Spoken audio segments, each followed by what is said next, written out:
Ano? May tinulungan ka na naman? Kaya naman pala na late ka na ng uwi. Ang sabi mo magmamall tayo ngayon pero mas inuna mo pa yung ibang tao na hindi mo naman kaano-ano. Hindi ka naman mapapayaman ng mga taong yun eh. Ang laki na ng perang nawala sa'yo nang dahil sa katutulong mo. Alangan naman kasing pabayaan ko yung matandang yun sa daan. Walang ibang tutulong sa kanya. Tungkol doon sa mall, bawi na lang ako bukas. Alam mo, katutulong mo sa ibang tao mamaya. Malas ang makuha mo. Maka-encounter ka ng engkanto, ermitanyo o aswang. Anding naman oh. Ano na namang pinagsasasabi mo? Kailangan ba talagang pag-awayan niyang ganitong bagay? Bawi na lang ako bukas, pangako. Sinasabi ko sa'yo, Marcel. Minsan yung pagtulong mo na yan ang magpapahamak sa'yo. Hindi totoo yan. Walang masama sa pagtulong at gagawin ko ito hanggat gusto ko. Dahil ako yung Grab driver na may puso.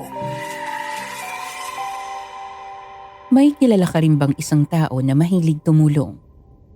Hanggang saan ang kaya nilang isakripisyo para sa kapwa? Paano kung kapalit ng kanilang pagtulong ay isang panganib na magpapabago sa kanyang buhay?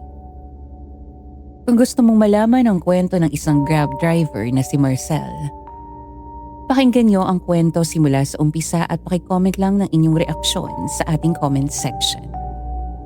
Magandang araw po sa inyo, Miss Ligaya. Itago niyo na lang po ako sa pangalang Marcel, 46 years old. Ang kwentong ibabahagi ko sa inyo ay naganap 7 taon na ang nakakalipas. Isa po akong Grab driver at hindi ko na lang po sasabihin kung saan ang lokasyon. Hindi ko rin babanggitin ang totoong pangalan ng mga taong sangkot, sa halip ay binago ko ito. Tapat ako sa serbisyo ko at hindi lang basta pagmamaneho. Kapag may nangangailangan ng tulong sa daan kagaya ng mga nanakawan, naliligaw, naabuso ay sumasaklolo po ako. Masarap kasi sa pakiramdam na bukod sa nagtatrabaho ako para kumita, ay mayroon akong mga natutulungang tao. Kaya lang, Miss Ligaya, ang pagiging matulungin ko rin ang nagdala sa akin sa mga nakakakilabot na karanasan at yun ang ipagtatapat ko sa inyo. Nagkaroon ako ng nakakatakot na panaginip na hindi ko maipaliwanag. Hanggang ngayon, hindi ko pa alam ang sagot sa kung paano pumasok ang lahat ng yon sa panaginip ko. At sa tingin ko, hindi na makapaghintay ang mga listener natin na mapakinggan ang aking kwento. Kaya sisimulan ko na po ito sa isang ordinaryong araw ng aking pagtatrabaho.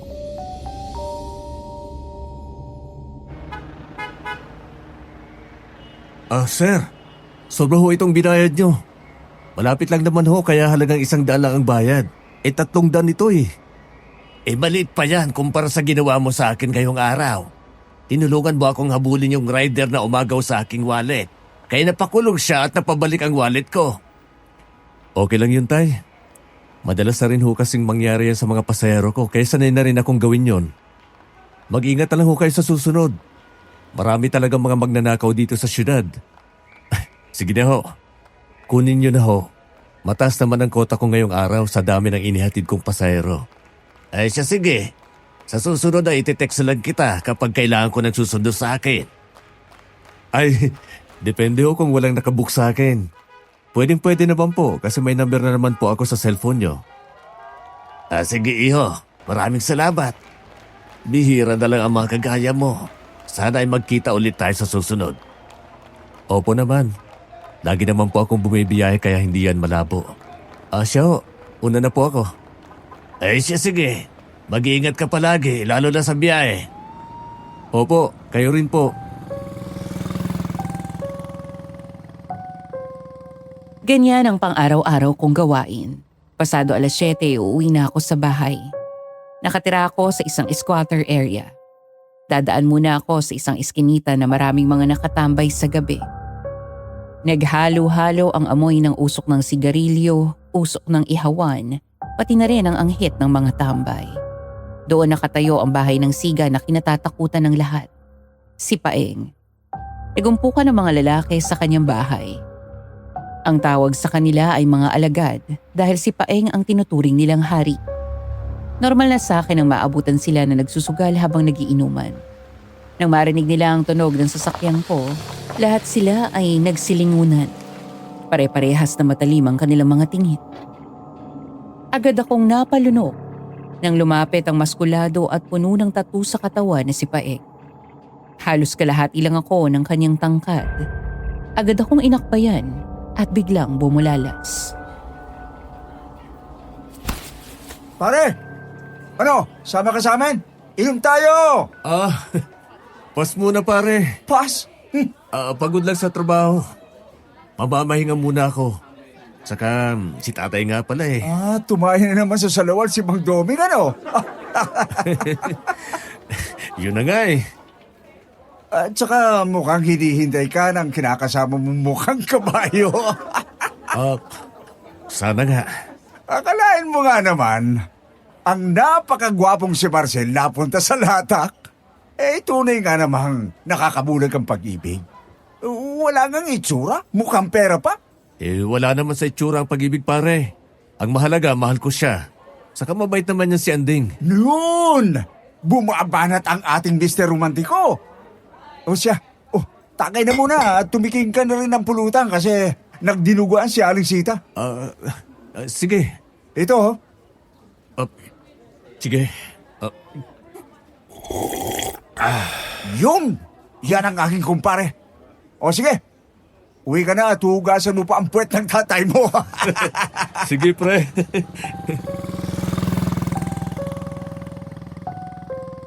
Ganyan talaga yan si Paeng. Madalas niyang tuksuhin si tatay at ang kinakasama ko. Pero kahit yan ang kinakatakutan sa buong baryo, sobrang magkasundo kaming dalawa niyan. Kaya nga walang nangangahas na mantrip sa akin sa lugar namin. Pagkarating ko sa bahay, naabutan ko si tatay na nakaupo sa kanyang tumba-tumba at nangangamoy na ang tae sa kanyang diaper.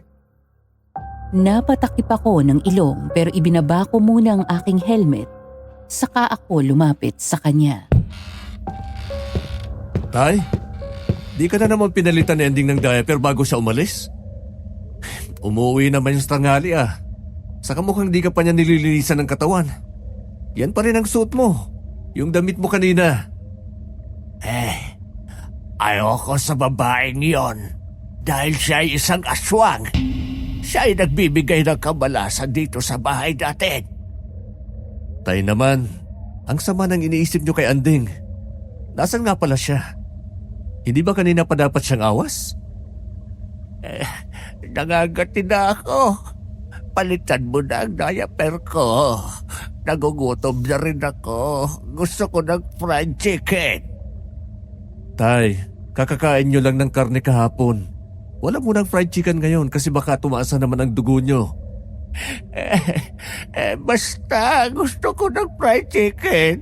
Gusto ko ng fried chicken. Sige na nga tay. Papalitan ko muna kayo tapos magsasayang ako at bibili ng fried chicken. Iinom kayo ng gamot pagkakain ha? Hindi na sumagot si tatay. Malakas pa naman siya at nakakalakad pa. Pero palagi nilang nag-iisip bata at wala sa sarili. Hindi na marunong dumumi at umihi ng tama, kaya naman nilalagyan na siya ng diaper. Pagkatapos ko siyang maasikaso, umalis ako para hanapin si Anding sa madalas niyang tambayan. Naglingalinga ako sa buong kabayanan, sa mga peshbulan sa night market. Pagdating doon, nakita ko siya kasama ang isang lalaki. Tama na kasi, nagkikiliti ako. Tsaka ang daming estudyante rito. Makikita nilang kaswitan natin. Huwag ka naman ganyan. Dapat low-key lang. Sabi ko na nga ba, sa ganitong tagpo ko siya maabutan. Andeng! Wait lang nga, may tumatawag. Teka, doon tayo. Gusto ko ng fries. At talagang tatakas pa ha? Makikita ninyo. Sinundan ko ang dalawang asungot. Hila-hila pa talaga ni Andeng ang lalaking kasama niya. Takot mahuli pero hindi sila nakawala sa akin. Nang maabutan ko silang dalawa, ay agad kong hinila si Andeng at sinuntok sa mukha ang kasama niya. Marcel, ano ba? Huwag kang mag-iskandalo rito. Ang daming tao. Paano hindi mag-iiskandalo? May kasama kang lalaki? Pinsan ko siya. Pinsan? Kilala ko lahat ng pinsan mo at hindi ko nakita ang lalaki na yan. Ang sabihin mo, kabit mo yan? Tama na! Marcel, tama na! Ano ba? Gusto mong isumbong kita sa tatay nitong pulis, ha? Abogado rin ang nanay niya. Walang kalaban-laban ng kagaya mo sa kanya. Kaya ba, nagpapakaladkad ka sa lalaki na yan dahil may pera? Mayaman? Oo! Kesa naman sa'yo na walang kakwenta-kwenta. Mas may kwenta pa siya kesa sa'yo dahil bukod sa galanteng magulang, marami siyang negosyo. Wala naman ako napala sa kagaya mo eh. Ang baba ng pangarap. Grab driver ka na nga lang, hindi ka pa marunong dumiskarte sa buhay. Puro pagpapakabayaning pinaiiral mo. Sa tagal na nating nagsasama, sa paupang amoy kanal at siksikan, doon pa rin tayo nakatira hanggang ngayon. Ididyan ka na sa lalaki mong yan? Oo talaga! Kasi nagsasawa na rin ako sa'yo, Marcel. Puro hirap na lang ng buhay ang nararanasan ko sa pagsasama natin. Tapos ginawa mo pa akong taga-alaga sa tatay mo na palagi na lang tumatay sa salawal? At least sa kanya, mararanasan ko yung mga hindi ko naranasan sa'yo. Ganun-ganun na lang ang lahat? Sa kabila ng lahat ng ibinigay ko sa'yo? Nung pinalayas ka ng magulang mo, kanino ka tumakbo ha? Sa akin! Ako na lang meron ka ng mga panahong yun, pero nakakuha ka lang ng lalaki may pera. Papalitan mo na ako ng basta-basta? Na parang wala tayong pinagsamaang dalawa? Eh ano naman? Hindi pa naman tayo kasal at wala tayong anak. Malaya pa tayo sa isa't isa. Eh di humanap ka rin ng babae mo. Humanap ka ng babaeng walang pangarap. Maghiwalay na tayo. Babe, tara na. Sa ganoong tagpo, nagwakas ang relasyon namin ni Andeng. Hindi na siya umuwi sa bahay at idinaan ko na lang sa pag-inom ng alak ang sakit na nararamdaman ko habang kausap si tatay na nakaupo sa tumba-tumba niya.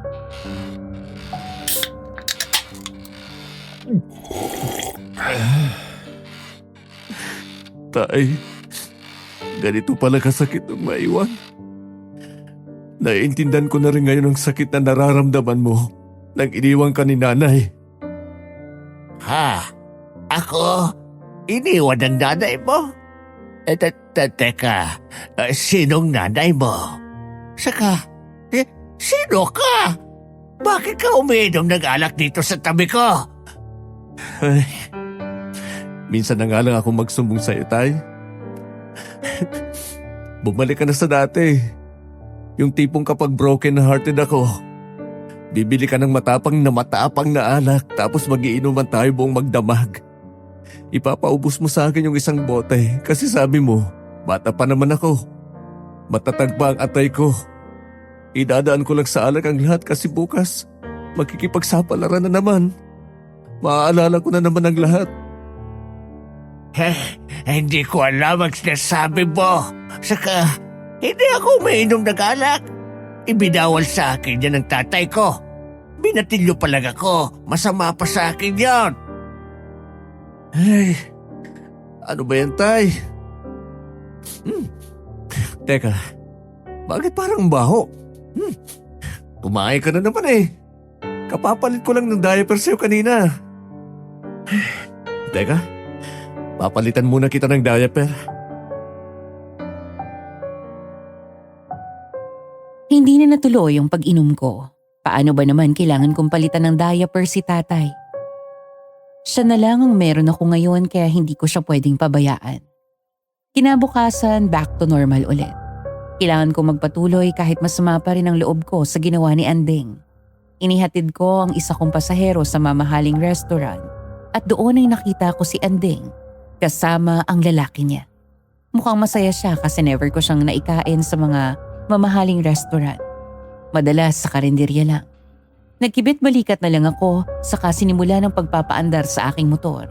Pero nakita ako ni Sir Abner, yung matandang naging pasahero ko kahapon. Pumunta siya sa kinaroroonan ko at may inaabot sa akin. Eh, mabuti at nakita kita.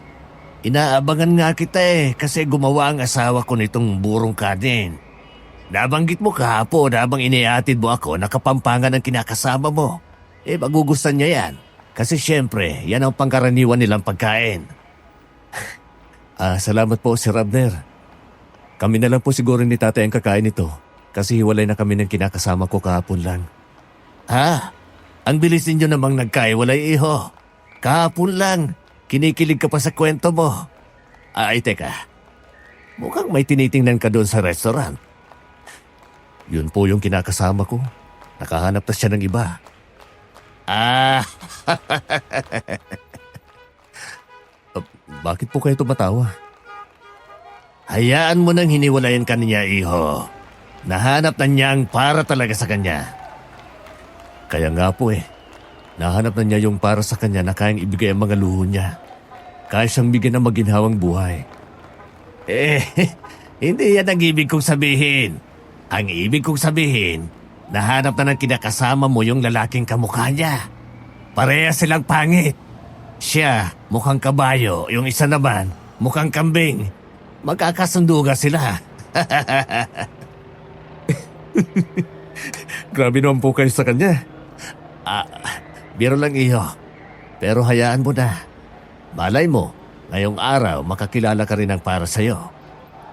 Wala pa po sa isip ko yan. Mag-focus na lang po muna ako kay tatay. Sa bagay, maganda yan. Sige iyo, mauna na ako Babalik na ako sa trabaho ko. Sige nga po. Salamat po ulit dito sa bigay ninyo. Napaisip ako. Kung makakakilala man ako ng bago, sana ay yung tao na tanggap ako kung sino ako. Samantala, nagpatuloy lang ang aking pagtatrabaho at pagsapit ng gabi, may isa kong pasahero na bago ko maihatid sa kanilang bahay, ay dadaan muna sa isang abandonadong lugar. Walang ibang daan papunta sa lugar na yun. Wala akong choice kundi ihatid siya kasi estudyante at babae pa naman. Hindi siya nag-book sa akin. Nakiusap lang na ihatid ko siya sa lugar na yon. Madilim at walang bahayan sa daang yon at walang kailaw-ilaw. Kaya naman hindi ko maiwasan ang mangilabot. Binilasan ko na lang ang pagpapatakbo ng sasakyan pero bigla naman akong nasiraan ng gulong. Kaya naman napatigil ako sa pagpapaandar.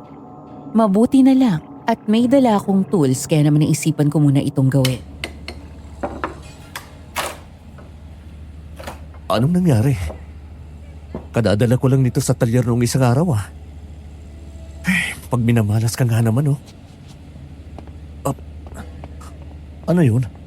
Para may parating Naninindig ang balahibo ko. Bibilisan ko na nga rito. Diyos ko, ano yun? Kailangan ko na makaalis dito. Binilisan ko na ang pag-aayos sa gulong para makaalis na agad ako sa lugar na yon. Ilang minuto lang at naayos ko na ito kaya naman sumakay na ako sa aking motor pero nang saktong pagsakay ko, hindi ko na ito mapaandar. Hindi dahil sira ang gulong, kundi dahil may pumipigil sa likod ng sasakyan at pagharap ko.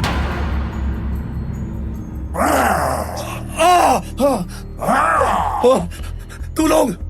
Tulong! Nakakatakot ang itsura ng nilalang na tumambad sa akin. Pulang-pula ang kulay ng mga mata nito. Panot at may mahabang ilong. Meron itong makapal na labi na kulay itim. Merong pangil. Mahaba ang bilas kaya napakataas. Abuhin ang kulay ng balat at parang naaagnas na bangkay ang kanyang amoy. Sa buong buhay ko ay noon lang ako nakita ng ganoong klase ng nilalang na dati ay napapanood ko lang sa TV. Nangatalang buo kong katawan kaya naman agad kong pinaandar ang aking motor. Pero kahit anong gawin ko, ayaw nitong umandar. Ayaw umandar. Diyos ko! Diyos ko! Tulungan niyo po ako!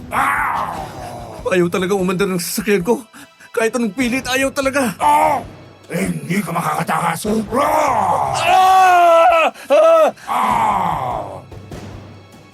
Napansin ko na tinutungtungan pala ng aswang ang likod ng sasakyan. Kaya naman pala ayaw nitong umandar. Wala na akong pamimilian. Agad akong tumayo at tumakbo palayo pero nasundan ako ng aswang at bigla niyang hinila ang aking binti. Natumba ako at umibabaw naman siya sa akin. Inilabas ng aswang ang kanyang napakatalim na pangil. Wag! Wag mo akong sasaktan! Ikaw ang apunan ko ngayong gabi.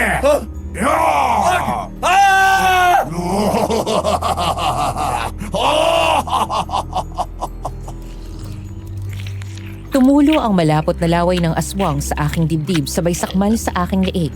Pero bago pa lumapat ang kanyang ngipin, nagawa kong iiwas ang aking ulo kaya naman tumama ang ngipin ng aswang sa lupa. At sa pagkakataong yon meron akong naalala. May asin nga pala ako sa bulsa dahil kumain ako ng balot at nakapagtabi ako nito. Minuksan ko ang plastic sabay kumuha ko ng ilang piraso at sinaboy ko yon sa aswang. Sinadya ko magtira dahil baka may umatake pa sa akin. Epektibo naman kasi napahiyaw ito at ako ay nakawala sa kanya. Dali-dali akong bumalik sa aking motor. Diyos ko, huwag na sana akong balikan ng aswang na yun. Eto na, paandarin ko na. Diyos ko, palapit na naman siya. Kailangan makaalis ako rito. Kunti na lang.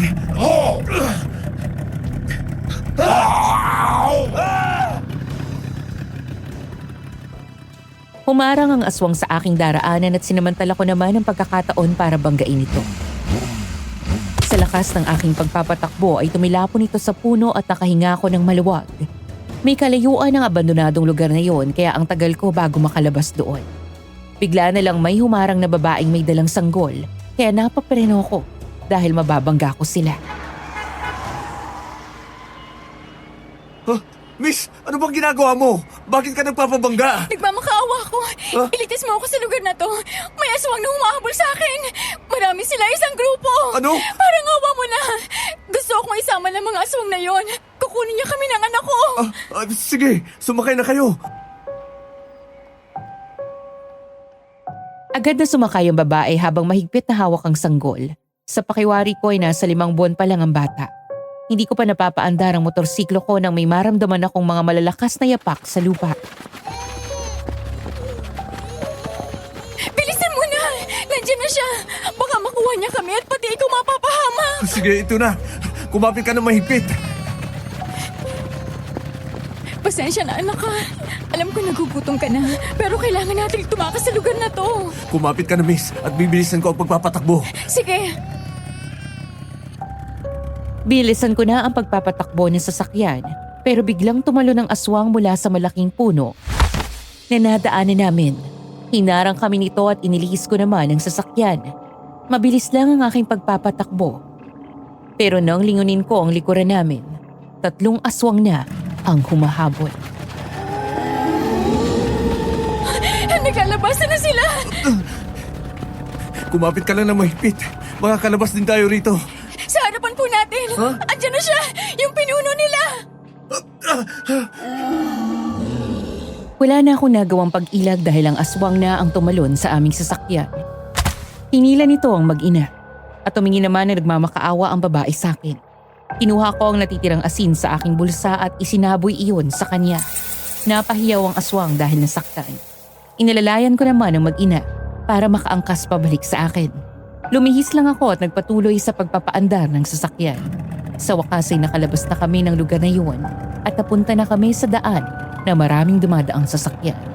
Sabay kaming napausal ng pasasalamat ng babae na yun. Maraming salamat sa iyo, ha. Kung hindi dahil sa iyo, nakuha na kami ng aswang na yun. Walang anuman. Huwag na akong babalik sa lugar na yun, ha. Inatake nga rin ako ng aswang bago ko kayo nakita. Mabuti lang at kumain ako ng balot kanina. Nalabanan ko yung aswang kasi sabi nila, ang isa sa pinakamalakas sa pangontra sa aswang ay asin. Pwede ba akong makituloy sa inyo? Ha? Hindi ko alam kung saan ako pupunta ngayong gabi. Nagugutom ng anak ko, wala pa akong baong gatas. Wala ka bang uuwian? Wala eh.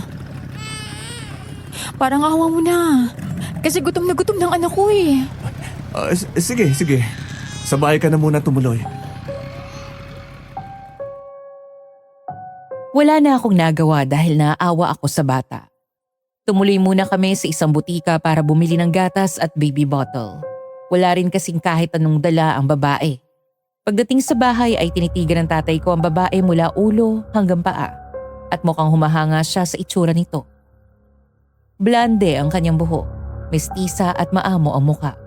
Kung ikukumpara siya sa mga artista ngayon, ang kahawig niya ay si Ivana Alawi.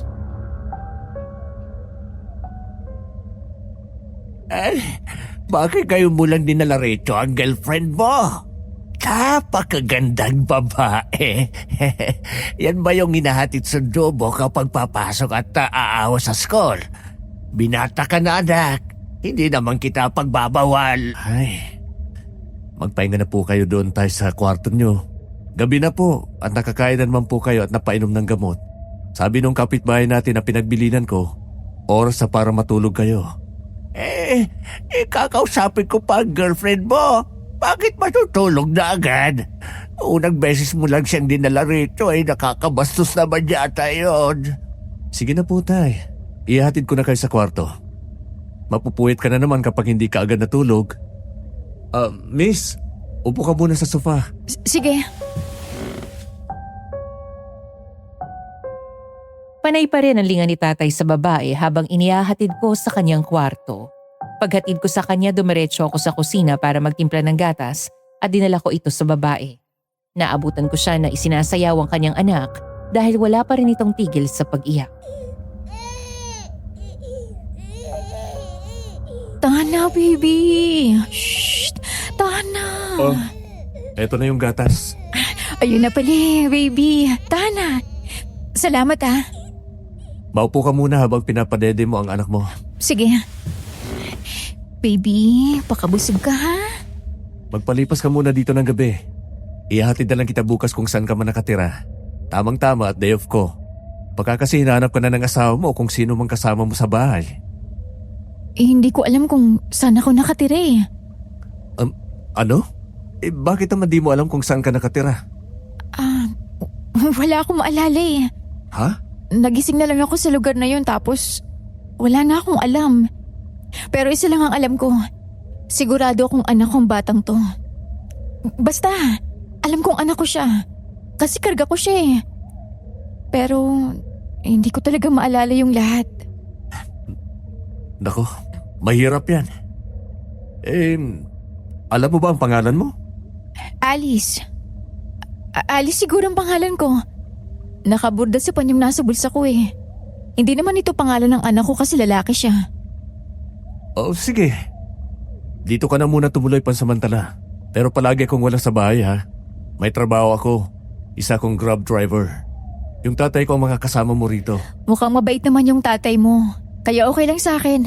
Tsaka hindi naman talaga ako dapat mag-inarte kasi patutuloyin mo na ako rito. Doon na muna kayo matulog sa kwarto ko. Tapos ako naman, doon muna matutulog sa kwarto ni tatay. Salamat ulit ha. Walang anuman. Kinabukasan ay binili ko siya ng mga damit pati na rin ng sanggol dahil wala man lang itong mga damit kahit isa. Masipag naman si Alice. Pagagising pa lang niya ay nakita kong naglilinis na siya ng buong bahay. Marunong din siya magluto at ipinaglaban niya kami ni tatay. Sa totoo lang po ay parang naikukumpara ko na siya kay Andeng. Tamad kasi siya sa bahay. Pagagising, cellphone agad ang hawak. Ako pa ang magluluto ng pagkain namin sa umaga kahit parehas lang kaming papasok sa trabaho. Mas maaga siya umawas sa akin pero ako pa rin ang kikilos pagkarating. Bukod sa marunong si Alice, mukhang nagustuhan din siya ni tatay kaya naman natuwa ito sa kanya. Ay, ang sarap ng nilutong kare-kare ng mama mo, Marcel. Ay, hindi nga po siya si Mama. Alice ang kanyang pangalan. Anong Alice? Nagbalik na ang mama mo at mukhang gumanda siya saka bumata. Ay, Marcel, hayaan mo na. Matanda na rin kasi si tatay. Nag-iiba na ang kanyang memorya. Ako nga eh, walang maalala. Ang sarap. Sandukan mo pa nga ako, darling. Oh, eto na po. ay, salamat Alice ha. Maarte sa pagkain si tatay at ngayon lang siya naging sobrang magana sa pagkain. Nagustuhan niya talaga yung niluto mo. Naku, maliit na bagay lang yon. Basta't hanggang pinatira ninyo ako rito, gagawin ko yung lahat. Kasi dito lang ligtas ang anak ko eh. Tsaka wala akong pera. Wala akong kahit ano. Kung ako lang, okay lang na magpalaboy-laboy na lang ako sa kalsada. Pero itong anak ko eh, magkakasakit siya doon. Hindi pwedeng ganun sa kanya. Huwag mo nang isipin yon. Mahirap ang kalagayan mo eh. Wala kang maalala kaya hindi mo rin alam kung saan ka pupunta. Kung ako lang ang nasa ganyang sitwasyon, mas gugustuhin ko na rin na may tumulong sa akin. Napangiti si Alice sa sinabi kong yon. Magaan naman siyang kasama sa bahay at kinabukasan, nang may pasok na ako sa trabaho sa kanya ko na iniwan si tatay. Marunong kasi siyang magpalit ng diaper kahit may alagain siyang sanggol, nakakaya niyang ibalanse. Pag uwi ko galing sa trabaho may narinig akong sumisigaw sa kusina. Patakbo kong pinuntahan at nakita ko si Alice na nakasiksik sa isang tabi habang umiiyak. Nangangatal ang buo niyang katawan. Nakita ko naman ang hiniwang karne ng baboy sa planggana na nakalutang sa mapulang tubig dahil sa dugo. Doon nakatuon ang kanyang paningin at muli siyang sumigaw. Wag! Wag! Tama na! Ha? Tama na! Alice? Alice, anong nangyari? Bakit ka sumisigaw? Yung dugo! Yung dugo! Kumalma ka, okay. Kalma. Oh, tumayo ka rito. Kumapit ka sa akin. Yung dugo! Oo. Umupo ka rito tapos painumin kita ng tubig. Oh, eto na. Uminom ka ng tubig. Oh. Anong nakikita mo doon sa dugo? Basta yung aswang. May hawak siyang karinang tao na nagdudugo. Yun lang yung natatandaan ko. Basta nakakatakot. Ganoon, tapos hindi ko na alam. Yan lang yung nakikita ko pero parang basta hindi ko maipaliwanag. Ganito magiging malinaw ang isip mo kapag kalmado ka. Baka ganyan mo na maalala ang lahat. O ganito, huminga ka ng malalim. Sundan mo ako Inhale. Inhale. Exhale. Oh. Dugo! Alice! May dugo! May dugo! Alice! May dugo! May dugo!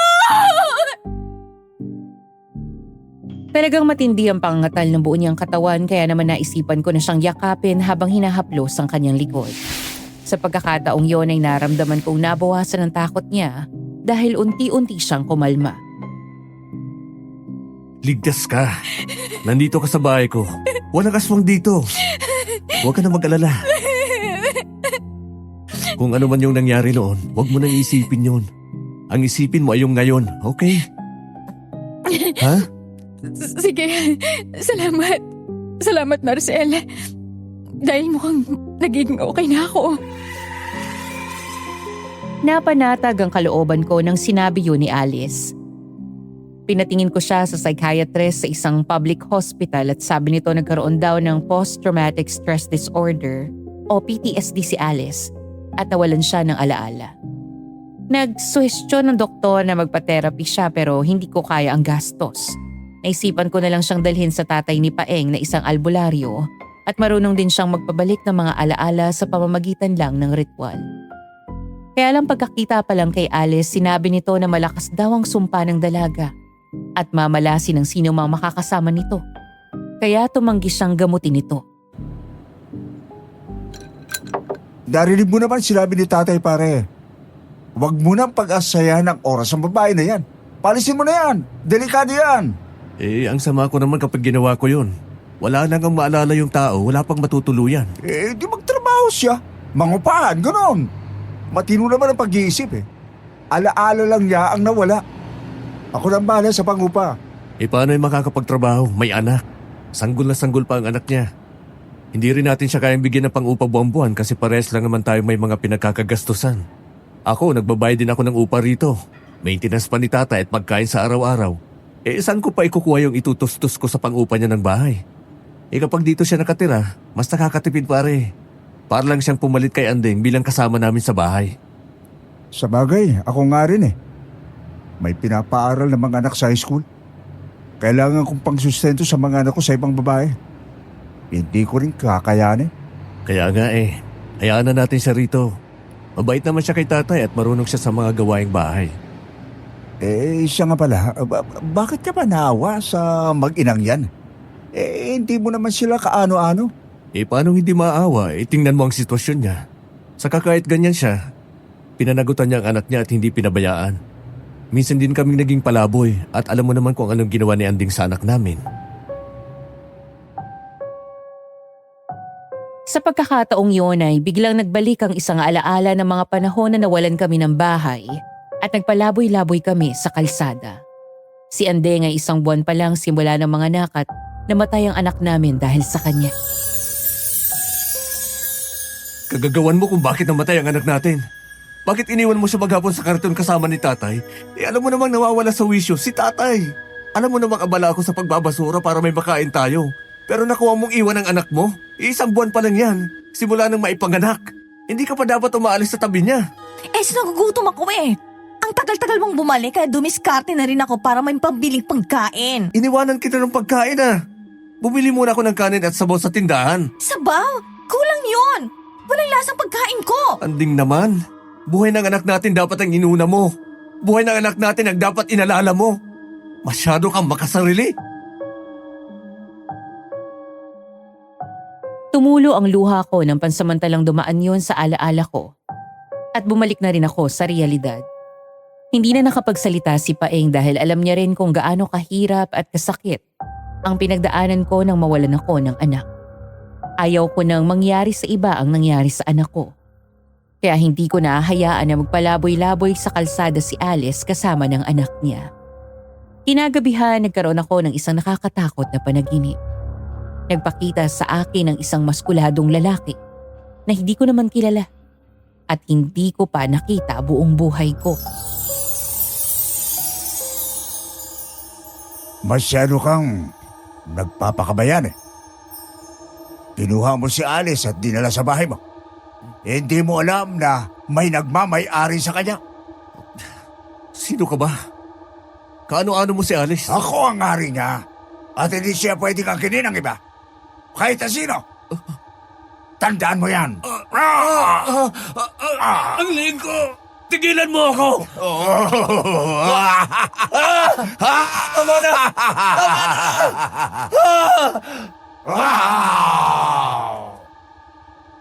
Sa pagkakataong yon ay unti-unting nagbago ang anyo ng lalaki at naging nakakatakot na aswang. Ang anyo niya ay kagaya noong nakita ko sa abandonadong lugar. Sinakal niya na mahigpit ang aking leeg at tumawa siya na parang demonyo. Nag-e-echo sa buong paligid ang tunog nito. Tama na!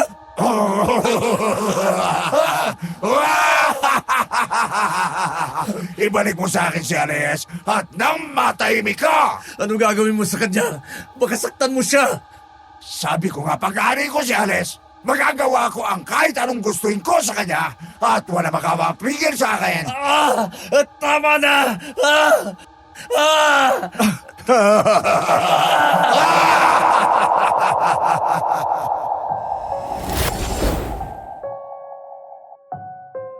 Dumagundong sa tenga ko ang malakas na tawang yon ng aswang.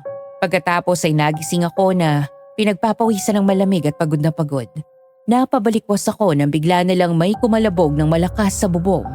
Madalas na itong nangyayari dahil may mga kabataan sa amin na mahilig mambato ng bubong. Bumangon na lang ako para uminom ng tubig pero napansin ko si tatay na nakatingala sa bubong at parang may inuusisa din. Tay, anong tinitingnan niyo dyan? Anak, nananaginip ba ako? Bakit nakaupo ako kung natutulog ako at nananaginip? Tay, ano ba kasi yun? Kulay pula. Posible ba yun sa mata? Tay, ano ba yun? Kulay pula ang mata, anak. Nasa gubat ba tayo? May nakaakyat yatang mabangis na hayop sa bubong. Kinutuban na ako ng hindi maganda sa sinabing iyon ni tatay kaya naman dahan-dahan kong inangat ang aking ulo para tingnan ang nasa bubong. At nagulat ako sa nakita ko. May nakasilip na pulang mata at kagayang-kagaya yon ng aswang na nakita ko. Napaatras ako at agad na naalarma. Tay, kumapit ka sa akin. Aalalayan na kita para makatayo ka dyan. Bakit naman? Ayoko. Matutulog pa ako Tay! Ano ba yun? Tay! Hinila ko na si tatay para makaalis sa kanyang higaan. Saktong kumakalabog ulit ang napakalakas ng bubong. Pagkatapos ay nabutas ito at lumabas ang braso ng nilalang. Lumikha pa siya ng malaking butas sa bubong at pagkatapos ay pilit na pinagkasya ang kanyang katawan hanggang sa makababa siya sa higaan ni tatay. Tumambad sa amin ang nakakatakot na aswang.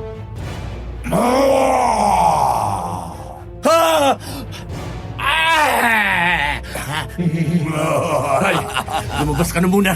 Ako nang bala rito. Dali!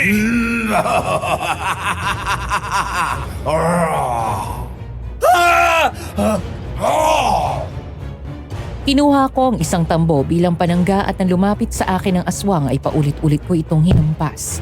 Pero nahila ng aswang ang kwelyo ng aking damit. Napakalakas ng kanyang puwersa kaya naman hindi ako makawala. Binuhat niya ako at ibinagsak sa kutsyon pagkatapos ay dinag-anan at sinakal ang leeg.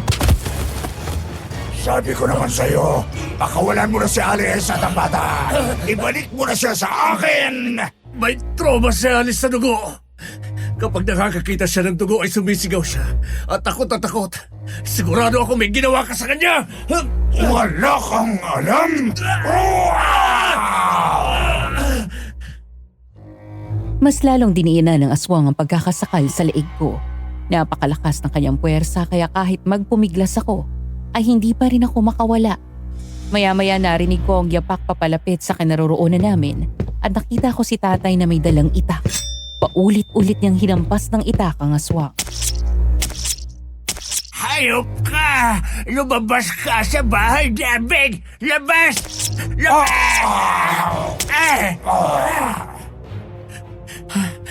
Salamat, tay. Lumabas na tayo.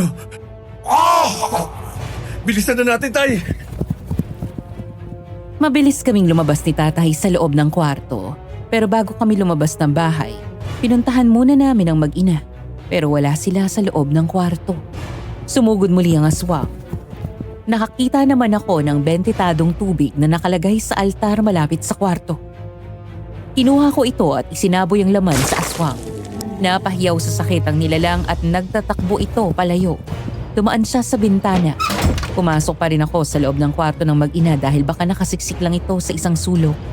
May narinig akong boses ng sanggol sa loob ng isang aparador at nang buksan ko ito ay nakita ko roon si Alice at ang anak niya. Nanginginig at may hawak na rosaryo. Alice! Marcel, Okay ka lang? Anong ginagawa mo rito? nasunod tayo ng aswang dito. Sumilip siya kanina sa bintana at sinubukang pumasok. Pero mabuti na lang, nakita ko itong rosaryo sa may aparador. Kinuha ko at tinapat sa kanya. Umalis siya pero naunahan na ako ng sobrang takot. Kaya hindi ko na kayo napuntahan. Sigurado akong pinagbantaan niya na kayo. Pinagbantan niya nga kami para makuha ka. Ano bang kailangan ng aswang na yun sa'yo? Bakit ginagawa niya yun? Hindi ko alam. Ang hirap nang wala akong maalala. Hindi ko alam kung bakit ito nangyayari sa akin. Naguguluhan na rin ako sa totoo lang. Ang hirap, Marcel. Oh, siya. Lumabas ka na dyan at kumalma ka na. Wala na ang aswang. Sige. Hindi ko rin maintindihan kung ano ang mga nangyayari. Kinabukasan hindi muna ako nagtrabaho. Pumunta ako kay Paeng dahil may alam siya sa mga aswang pati ang tatay niya. Kung takot siya sa rosaryo at binditadong tubig, mas mabuti pang tumara kayo malapit sa simbahan. Hindi niya kayo mapupuntahan. Tama. May kamag-anak ako nagpapaupa ng apartment na katabi ng isang simbahan. Puro kamag-anak ko rin ang nakatira doon. Di lumipat kayo doon dahil ang mga kagaya nila ay nakuha ang pagiging aswang nila sa demonyo. Kaya takot sila sa mga ganyan. Lilipat na lang kami doon para maging malayo kami sa kanila. Wala pa rin ba siya naalala? Wala pa rin eh. Mahirap na mapag-isa siya dahil may trauma. Ang hirap niyan. Grabe din ang pinagdadaanan niya. Mabuti na lang at may kagaya mong kumupkup sa kanya. Kasi kung wala, ewan kung saan pupulutin ang mga yan. Kaya nga eh. Nagdesisyon na kaming lumipat malapit sa simbahan. 3 barangay lang ang pagitan nito mula sa dati naming tinitirhan at medyo malapit na ito sa kabukiran. Dito lang kasi ako may kakilala at madali ang pag-upa kapag kakilala ang nagpapaupa. Malaki ang discount namin at komportable naman ang bahay para sa aming 3. Meron din ditong 2 kwarto. Komportable ka ba rito, Alice? Ay, magrereklamo pa ba ako? Kaya na nga nag-adjust para sa akin. Kahit sa koral ng baboy tayo tumira, okay lang. Mas ligtas tayo rito kasi tingnan mo naman. Karap lang natin ang simbahan. Pwede rin kitang pasamahin sa mga tiya at pinsan ko na nag-orosaryo at palagi may Bible study. Hindi ka nalalapitan ng aswang na yun kapag naging active ka sa simbahan. Ay, sana nga. Kaya lang, parang nakakahiya. Bakit? Pinag-uusapan nila tayo kanina at ang sabi nila, may bago ka na raw. Iba na raw kasi yung sinasama mo tapos may anak na tayong dalawa. Madali lang naman yung ipaliwanag sa kanila. Maiintindihan nila yun. Mababait naman ang mga yun. Siya nga pala, paanong trabaho mo? Wala na tayo sa bayan. Madali lang yun. Maaga na lang akong aalis para makarami ng pasahero. Ay, gising na pala si baby. Hindi pa siya dumedede simula nung dumating siya rito. Sige, puntahan mo muna. Akmang lalakad na si Alice papunta sa kanyang anak na nasa kwarto nung bigla siyang natisod sa pagmamadali. Bago siya bumagsak sa sahig ay agad akong gumalaw para siya ay masalo. Nagtama ang aming mga mata at sa di ko malamang dahilan, biglang lumakas ang tibok ng puso ko. Doon ko nakita kung gaano kaganda si Alice. Sobrang pungay ng kanyang mga mata. Mamula-mula ang kutis at parang napakalambot ng labi.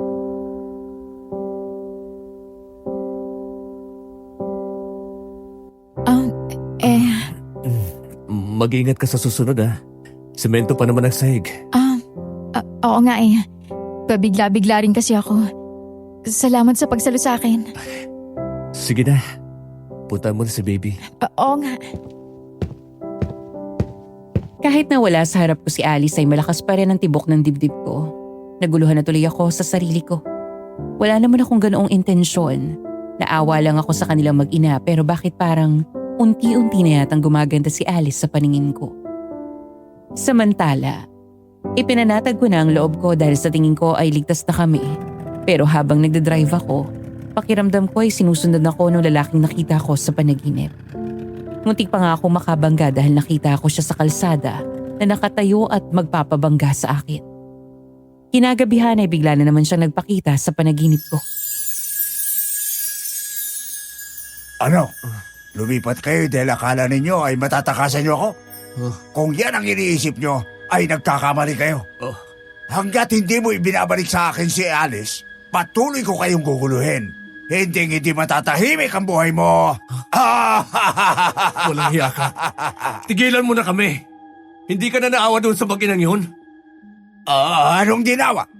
Bakit kailangan ko siyang kawan? Pag-aari ko siya. Gagawin ko kung anong gusto kong gawin sa kanya. Walang hiya ka. Sinusubukan mo ko,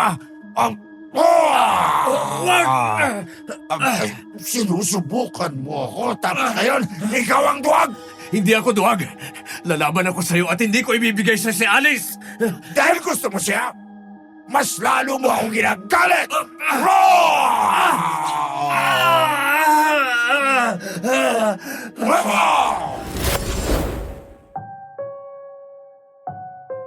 Pagkatapos ng tagpong yun ay nagising na ako. Kagaya dati, pawis na pawis ang katawan ko at inihingal na ako sa pagod. Narinig ko na naman ang sigaw ni Alice. Dali-dali akong tumayo para puntahan ang kanyang kwarto at nakita ko siya na nakasiksik sa isang sulok habang hawak ang kanyang anak at ang rosaryo. Alice! Marcel! Bakit ka umiiyak? May nangyari ba? Nagpakita ba yung aswang na yun sa'yo? Nagpakita siya sa akin sa panaginip at sabi niya, hindi niya raw ako titigilan hanggat hindi ako sumasama sa kanya. Ano ba kasing kailangan ng aswang na yun sa'yo? Pasensya ka na, Marcel. Nadadamay ko kayo rito pero natatakot akong sumama sa kanya. Hindi para sa sarili ko, kundi para sa anak ko. Alam kong may hindi siya magandang gagawin sa anak ko, sigurado ako. Hindi ko siya hayaang makuha niya ang gusto niya. Dahil alam kong hindi maganda. Marcel, hindi ko maalala ang lahat. Pero alam kong may kinalaman siya sa mga dugong nakikita ko. Alice, nagpapakita rin siya sa akin sa panaginip. Pinagbabantaan niya ako.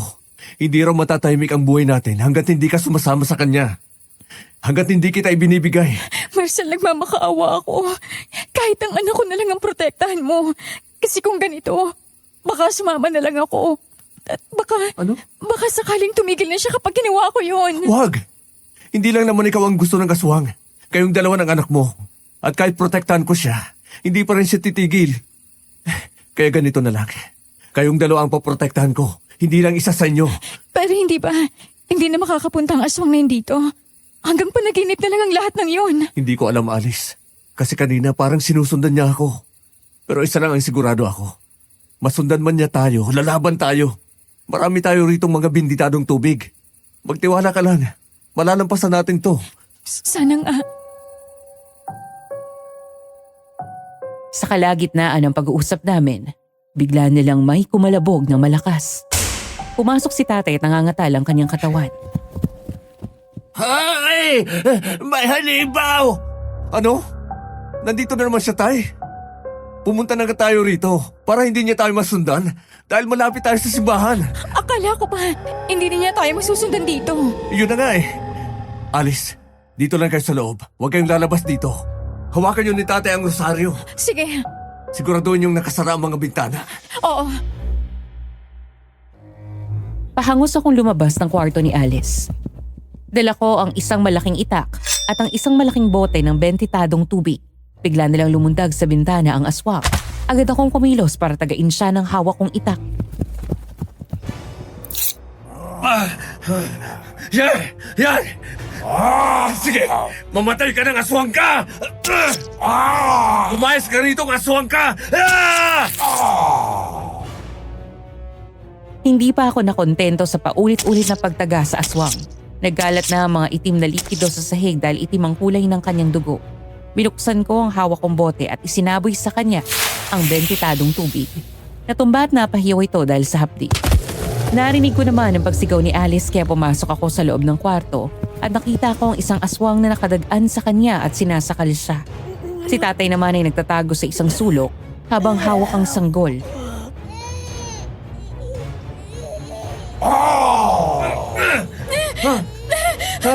Marcel, tulungan mo ako! Oo! Eto na, Alice! Agad kong sinabuyan ng natitirang bentitadong tubig ang aswang. Napahiyaw ito sa sakit at agad na nabitawan si Alice. Lumapit ito sa akin at bago pa siya umatake, agad kong naihampas sa kanya ang hawak kong itak. Tumama ito sa kanyang benti. Natumba siya sa sobrang sakit. Lumapit naman ako kay tatay at kinuha ang sanggol, tapos siya ay inalalayan kong tumayo. Lumapit din sa akin si Alice para kunin ang anak niya. Aalis tayo. Pakiramdam ko, hindi pa tayo ligtas dito. Saan tayo dadaan? Sa likod, sa bintanang yun. Sige, Dali na, aalalayan ko kayo. Pinauna kong lumiban ng bintana si tatay na sinundan ni Alice at ang sanggol. Nag-usisa muna ako sa loob at nakita ko na nangingisay pa ang aswang. Dali-dali ako bumaba ng bintana saka ako tumakbo ng mabilis. Nag-usisa ako sa paligid, sa mga bahay-bahay. Baka may gising pa na pwede namin mahinga ng tulong, pero mukhang lahat sila ay mahimbing na natutulog. Wala kaming choice kundi magpatuloy sa pagtakbo at sa isang malaking puno ng mahogany na nadaanan namin, lumitaw pa ang isang aswang. ano? May aswang na naman! Tumakbo lang tayo. Siguradong habulin niya tayo. Huwag kayong lilingon. Sige! Hindi na kayo makakatakas dahil marami pang nakapaligid na aswang. Marami sila at kapag tumakas kayo, sa pamamagitan ng pasang hangin ay sasabihin ko ang mga kasama ko na pumunta sa bahay-bahay at guluhin sila. Gusto mo bang madamay ang mga tao rito? Huwag! Ano bang pwede namin gawin para tigilan mo na kami? Nasabi ko naman sa'yo, ibalik mo sa akin si Alice at matatahimik kayo! Hindi! Hindi ko gagawin yun. Ito ang binditadong tubig!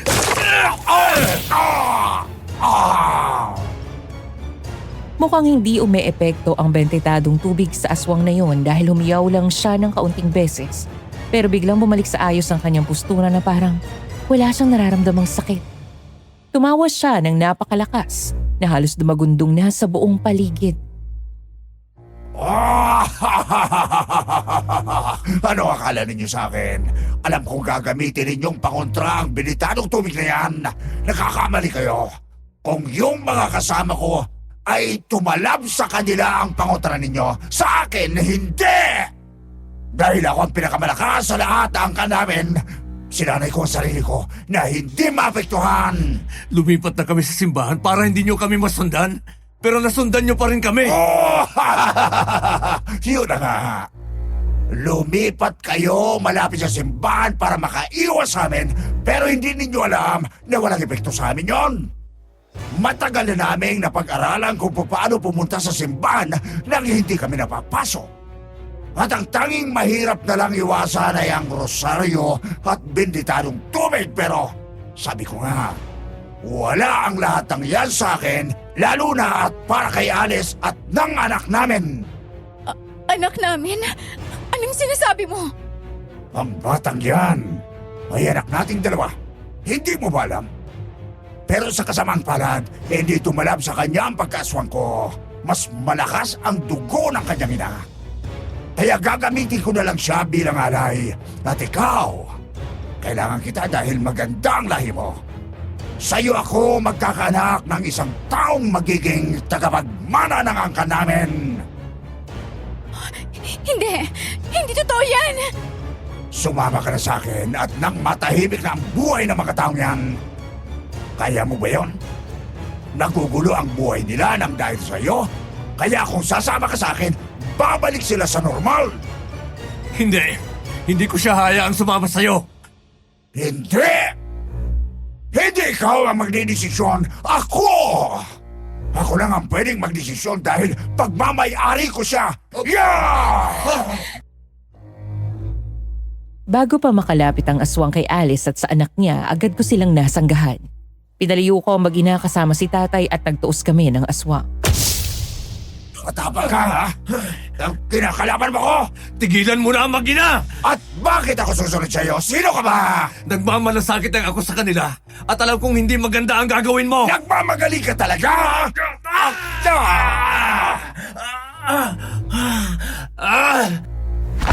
Umibabaw sa akin ang aswang at sinakal ang aking leeg. Ako naman ay nagkapa ang kamay sa lupa at nakuha ko ang isang matalim na kahoy saka sinaksak ko sa kanyang sentido. Umagos ang itim na likido sa braso ko at sa lupa. Nabitawan ako ng aswang. Sinamantala ko naman ang pagkakataong yun para makawala sa kanya. Pumunta ako sa kinaroroonan ni Alice sa tatay, pero bago pa ako makakilos, nahawakan ako ng aswang sa binti. Bitiwan mo ako! Sabi ko na nga sa'yo, hindi ka makakawala. Pilit akong nagpupumiglas pero lalo lumakas ang kanyang puwersa sa kabila ng sugat niya sa ulo. Ilang sandali pa nakita ko ang dumaang tricycle. Tumigil ito malapit sa amin at si Paeng pala ang nagmamaneho nito. Sinapian ako ng pag-asa dahil alam ko marunong siyang lumaban sa aswang at ilang sandali nga. Lumabas siya na may dalang buntot pagi at paulit-ulit na hinampas ang aswang. Nabitawan na nila lang ang aking paa at silang dalawa ni Paeng ang nagtuos. Marcel, sumabay na kayo sa tricycle. Ako nang bahala rito. Oo, sige. Alice, tatay, tara na. Sige! Bilisan ninyo!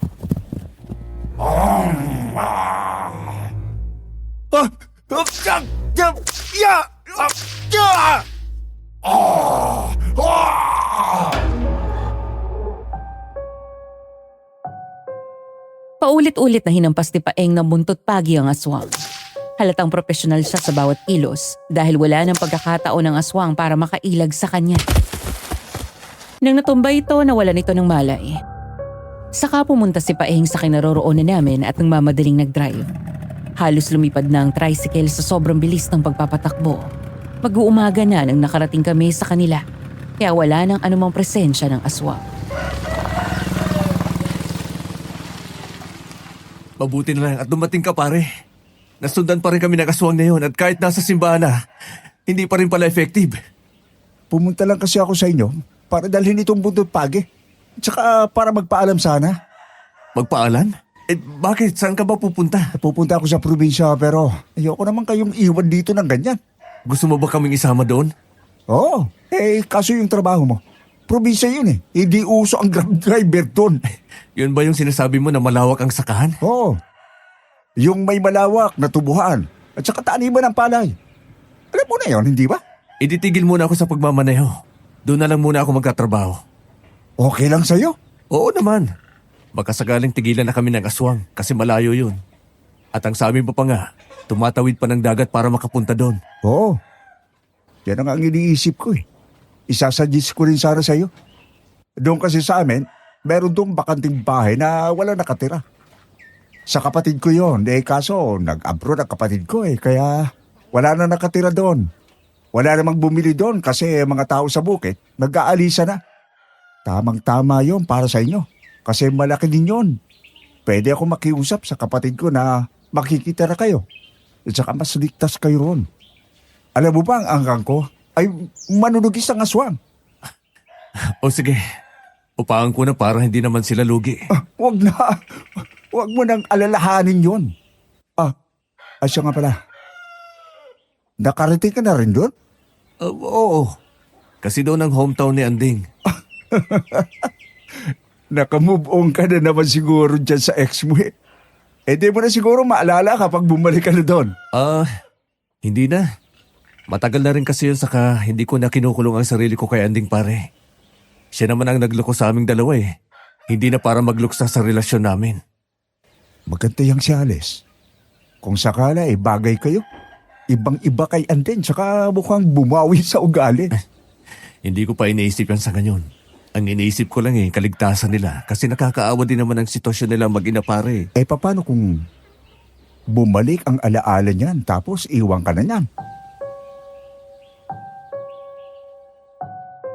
Hindi ako nakapagsalita sa sinabing yun ni Paeng. Napatingin ako kay Alice na nakaupo sa sofa habang pinapadede ang kanyang anak. Ewan ko ba, pero parang nasanay na ako sa kanya at hindi ko na kayang malayo siya sa akin. Sumama nga kami kay Paeng sa probinsya at pagdating doon, sobrang natuwa si Alice sa tanawin. Merong napakalawak na kapatagan, luntian ang kulay ng paligid. Maraming matatayog na puno at napakasariwa ng hangin. Matapos maibaba ang mga gamit sa loob ng tinutuluyan namin, nagtatakbo siya palabas at sinundan ko naman. Sobrang ganda! Mukhang nagustuhan mo ang lugar na ito Napakaganda rito, Marcel! Ngayon lang kita nakitang maging ganyan kasaya. Hindi ko maintindihan. Pero parang malapit sa puso kong bukid. Parang bilang ako rito. Hindi ko maipaliwanag kung bakit. Baka sa ganitong klaseng lugar ka lumaki. Malay mo, dito mo na unti-unting maalala ang lahat. Baka nga. Baka dito bumalik yung alaala ko. Sana nga. Hindi pala tayo nagkamali na sumama tayo kay Paeng dito. Ang ganda doon, no? O sige, punta ka doon. Parang batang nagtatalon si Alice sa tuwa at pakiramdam ko na mga sandaling yon ay bumagal ang ikot ng mundo na parang siya lamang at ang lunti ang paligid ang nakikita ko. Napahawak ako sa dibdib ko, ang lakas ng tibok ng puso ko. Sa bawat paggalaw niya, sa bawat pagngiti niya ay parang nabubuhayan ako. Siguro nga ay unti-unti ko nang nagugustuhan si Alice. Samantala simula nang lumipat kami sa lugar na yon ay hindi na nagparamdam ang aswang. Pero isang araw, biglang nagkasakit si tatay. Tinaasan siya ng lagnat na may kasamang ubo, pagtatae at pagsusuka. Alice, bantayin mong mabuti si tatay. Alalayan mo lang kapag magbabanyo at kapag mataas ang lagnat niya. Lagay mo lang nagbasang bimpo sa ulo. Bakit? Saan ka ba pupunta? Pupunta ako sa bayan, bibili ako ng gamot. Malayong bayan mula rito, di ba? 2 oras ang biyahe. Kagagaling mo lang dun kahapon dahil bumili ka ng maintenance niya. Mapapagod ka ng sobre. Marami ka rin ginagawa sa bukid. Hindi pwedeng walang gamot si tatay. Paano siya gagaling? Marami mga nakatanim na herbal na gamot dito. Oh. Wala akong maalala sa sarili ko pero alam ko kung para saan ang mga gamot na yon. Kung ganun, anong igagamot natin kay tatay? Dahon ng bayabas ang para sa pagtatai niya. Ilalaga natin yon tapos yung sabaw, iinumin niya. Tapos para naman sa lagnat niya, paiinumin natin siya ng luyang dilaw na may kasamang oregano. Para sa ubo at yung ulo niya, pwede nating tapalan ng dinikdik na saging sa isang panyo para mapapang lagnat niya. Para sa pagsusuka, anong pwede nating igamot? Madadala na rin yun ng luyang dilaw. Pero para hindi siya ma-dehydrate, kailangan natin siyang painumin ng solusyon. Yung pinaghalong asin at asukal sa maligamgam na tubig. Wow, ang dami mong alam Siguro. Sa ganyang paraan ko ginagamot yung sarili ko at ang ibang tao. Ewan. Basta natatandaan ko mga bagay na yan. Ay, siya nga pala. Mm. Nagdala ng manok si Paeng, di ba? Oo. Yung kalahati, lulutuin natin ngayong tanghali. Tinola kasi maraming papaya dyan sa paligid. Makakatulong yun kay tatay ang mainit na sabaw. Gagawa rin tayo ng lugo mamayang hapon. Lalagyan ko ng malunggay. Paganda rin yung kay tatay eh. Uy, Marcel, Ha? parang natutulala ka sa akin. Sige. Ikaw ang bahala. Kuhanin mo na lang sa tabi-tabi yung mga sinabi ko sa'yo. Sige. Ang saya ng puso ko ng mga panahong yon, Miss Ligaya. Nakatagpo ako ng isang babae na alam kumilos sa maganoong pagkakataon. Gumaling si tatay dahil sa pag-aalaga ni Alice at nakita ko na talagang masaya si tatay kapag siya ang nag-aalaga sa kanya. Masaya akong pinapanood silang dalawa. Ay, ang sarap nagluto mong tinola, darling. Siyempre naman po. Di ba sabi ninyo ako ang asawa nyo? Ikaw naman talaga ang kasawa ko. Bumalik ka at masarap ka pa rin magluto sa pagbalik mo. O sige na po.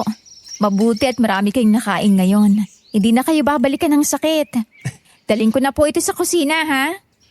Alice, Oh, Marcel, tapos nang kumain si tatay. hindi ka pa kumakain. Inunan mo na si tatay. Nangihina pa si tatay. Hindi pa siya makakakain ng mag-isa. Ikaw naman abala ka sa gawaing bukid.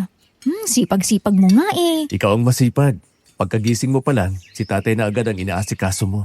Mas inuuna mo pa nga siya kay baby. Wala naman kasing sakit si baby. Si tatay kahit gumaling na siya, kailangan pa rin siyang alagaan para manumbalik yung lakas niya. Kumain ka na doon. Salamat ha. Wala yun. Sige, kakain na ako ah. Pagkaalis ni Alice ay saka ko pinuntahan si tatay. Sa pagkakataong yon ay parang nasa wisyo siya dahil seryoso itong nakatingin sa malayo. Nagulat na lang ako nang bigla niyang tinapik ang aking balikat.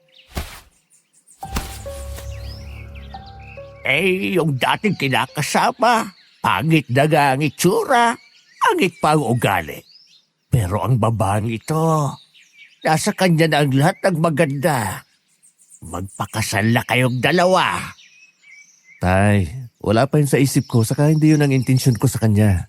Ang gusto ko lang ay kaligtasan niya. Huwag kang magsinungaling, anak. Nakikita ko sa mga mata mo na siya na ang laman ng puso mo. Tay, Sundin mo lang yan, anak. Alam kong magiging masaya ka. Sa pagkakataong yon ay sumaya ang puso ko. Sinubukan kong iparamdam kay Alice ang nararamdaman ko para sa kanya. Isang gabi pagkatapos namin kumain, pinuntahan ko si Alice na nagpapahangin sa harap ng bahay namin. Nakatago sa likod ko ang isang bouquet ng bulaklak na pinamitas ko pa sa hardin ng tiyahin ni Paeng. Nagpagawa ako sa pinsan niya ng magandang bouquet. Medyo kinakabahan ako kaya napabuntong hininga ako bago ako makalapit sa kanya. hindi ka ba nilalamok dyan? Nakakagulat ka naman, Marcel. Magugulatin ka na ngayon ha. Dinadama ko kasi yung simoy ng hangin. Napakasariwa. Gusto mo bang samahan kita dyan? Sige ba? Para sa'yo. Bulaklak? Oo, para sa'yo yan. Para saan? Hindi ko naman birthday ngayon, tsaka wala namang kahit anong okasyon. Ay, wait. Hindi ko nga pala matandaan kung kailan ang eksaktong birthday ko. Wala nga pala akong maalala. Testing utak to. Nakalug siguro ito ng sobra. Huwag mo nang isipin kung para saan yan. Ang isipin mo kung bakit kita binigyan yan. Bakit nga ba? Alice, Marcel? siguro oras na rin para malaman mo ang nararamdaman ko. Na ano? Gusto kita. Parang natuyo ang lalamunan ni Alice sa sinabi kong yon. Hindi siya nakasagot kaya naramdaman ko ang bigat ng tensyon. Nag-iwas ako ng paningin at tumingin sa malayo. Parang matutunaw ako ng mga oras na yon. Ilang sandali pa ay hindi pa rin nagsasalita si Alice kaya naman ibinalik ko sa kanya ang paningin ko para muling magsalita. Ang gusto ko lang naman ay maligtas kayo ng anak mo. At hindi kayo makuha ng tarantadong aswang na yun. Kasi naaawa ko sa inyo. Pero ano kasi, sa bawat araw na nakakasama kita, Alice, hindi ko maiwasang mahulog ang loob ko. Siguro dahil nasa iyo na ang lahat. Nasa na lahat ang hinahanap ko sa isang babae. Marcel, gusto rin kita. Ha? Hindi. Ano? Mahal na kita. Alice? Ako naman ang parang nanuyo ang lalamunan. Kumabog din naman ng malakas ang aking dibdib. Nagulat na lang ako na bigla akong siniil ng halik ni Alice. Kusa naman akong gumanti at siniil din siya ng halik. Hindi na namin napigilan ng init ang aming nararamdaman para sa isa't isa. Pumasok kami sa loob at pinagsaluhan ang init ng sandali.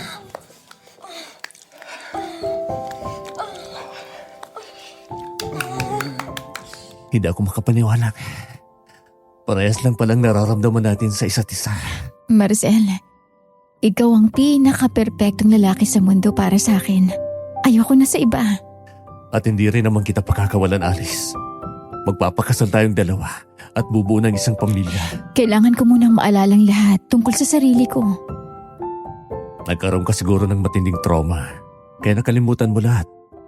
Pero huwag kang mag-alala, hindi natin kailangang magmadali. At tungkol dyan sa pagkawala ng alaala mo, hihintayin lang natin na gumaling ka. Sasamahan kita. Sinamahan mo naman ako simula nung una, Marcel eh. At buong buhay ako magpapasalamat sa iyo. Nagpapasalamat din ako dahil dumating ka sa buhay ko. Kakaiwalay ko lang sa asawa ko noon.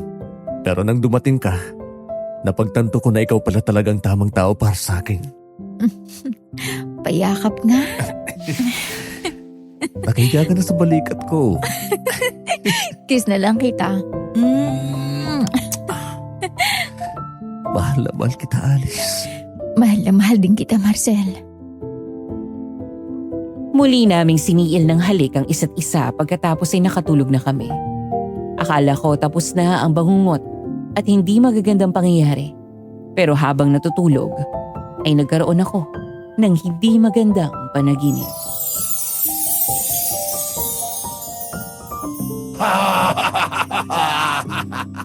Akala mo, matatakasan ninyo ako. Binigyan ko lang kayo ng ilang araw para mapanatag pero hindi pa ako tapos sa inyo. Anong ginagawa mo rito? Hindi mo pa rin talaga kami titigilan? Kakasabi ko nga, di ba? Hindi pa ako tapos. Hindi ko pa nakukuha si Alice at ang anak namin. Hindi ako titigilan at wala pa sila sa akin. Hindi ko siya ibibigay sa'yo. Bakit? Kasi masaya na kayong dalawa? At nagkakamamutihan na kayo? Mahal na ninyo ang isa't isa? Oo. Kaya mas lalo may dahilan ako para hindi siya pakawalan. Kung inakala mo na kaya mo kong kalabanin, nagkakamali ka. Sa bandang huli, sa akin pa rin siya mapupunta. Hindi maaari! Hindi ako makakapayag!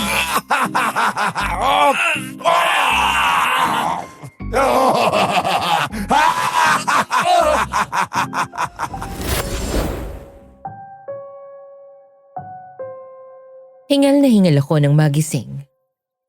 Agad kong inusisa si Alice at nanlamig ang buong kong katawan. Wala siya sa tabi ko. Pahangos akong bumangon at nakita ko na wala rin si baby sa kanyang crib. Dito na ako natuliro. Lumabas ako ng kwarto para hanapin si Alice sa CR, sa kusina, sa sala, sa labas ng bahay. Nagising na si tatay marahil dahil sa ingay ng aking yapa. Kakabangon niya lang ng higaan at nagtatakang nakatingin sa akin. Tatay, nawawala si Alice. Hindi ko siya makita. Naglalakad siya kasama ang anak niya. Ano? Hindi ba nagpaalam sa'yo? Hindi. Seryoso ang kanyang mukha at hindi nagsasalita. Baka galit. Hindi. Hindi maaari to. Agad akong napatakbo sa labas. Hinanap ko si Alice sa lahat ng daan na meron doon. Inusisa ko siya sa mga tabing bahay, sa sukalan at sa kapatagan. Napaluhod na lang ako nang hindi ko na makita si Alice. Bakit ba napakalalim ng tulog ko at wala akong naramdaman na may gumalaw sa tabi ko?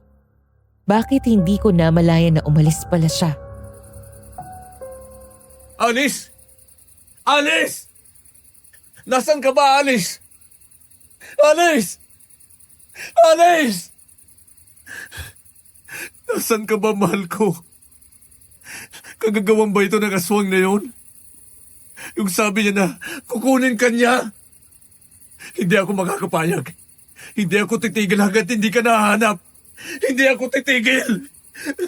Marcel! Oh, Paeng! Kakauwi lang namin galing sa pistahan. Anong ginagawa mo dyan? Si Alice, nawawala. Ano? Paano nawala? Umalis ba siya o ano? Magkatabi lang kami sa higaan. Tapos nagising na lang ako na wala na siya. Ang sabi ni tatay, nakita raw niya si Alice na naglalakad habang karga si baby. Ano? Nag-away ba kayo? Hindi kami nag-away. Pero isa lang ang hinala ko. Ano? Baka kinuha na siya ng aswang na yun. Pero hindi. Napakalayo na ng lugar na ito doon. Tsaka imposibleng makapasok ang aswang sa lugar namin dahil pinalibutin namin ito ng iba't ibang medalyon at panguntra sa aswang. Baka nakakalimutan mo. Puro manunugis ang mga kamag-anak namin. Bakit siya Alice? Kayong hindi naman niya yun binabalak. At hindi rin kami nag-away. Saka napanaginipan ko rin kasi yung aswang. May isa pang posibilidad. Ha? Ano yun? Baka ginamitan siya ng pasang hangin. Minanipula ang isip ni Alice. Nawala sa sarili si Alice at lumakad ng lumakad papunta sa lugar kung saan naandun yung aswang. Dahil malalakas silang aswang, kayang-kaya nila yung gawin. Ibig sabihin, mahanap pa natin siya. Baka kung nasaan lang siya o kaya naglalakad lang. Oo. Posibleng hindi pa siya gano'n nakakalayo. Baka mabutan pa natin siya kung hanapin natin siya. Pare, nagmamakaawa ako sa'yo. Tulungan mo ako. Oo, sige. Tutulungan kita. Kukuhanin ko lang yung tricycle ko. Nilibot namin ang buong kabayanan. Lahat ng lugar at iba't ibang sulok ay pinuntahan namin. Pumunta rin kami sa mga bus terminal sa daungan ng barko at kung saan-saan. Pero hindi na namin nakita si Alice. Ni anino niya ay wala na. Wala talaga pare. Mukhang nakaalis na siya. Alam ko na. Ano kaya kung puntan ko na yung abandonadong lugar? Kung saan ko sila nakita noon? Baka doon nakatira yung mga aswang. Hindi malabo. Pare, pero hindi tayo pwedeng pumunta doon nang hindi tayo handa. Sigurado ako mahirapan tayong makuha si Alice at baka mauna pa tayong mapatay. Oo nga eh. Naisip ko rin naman yun.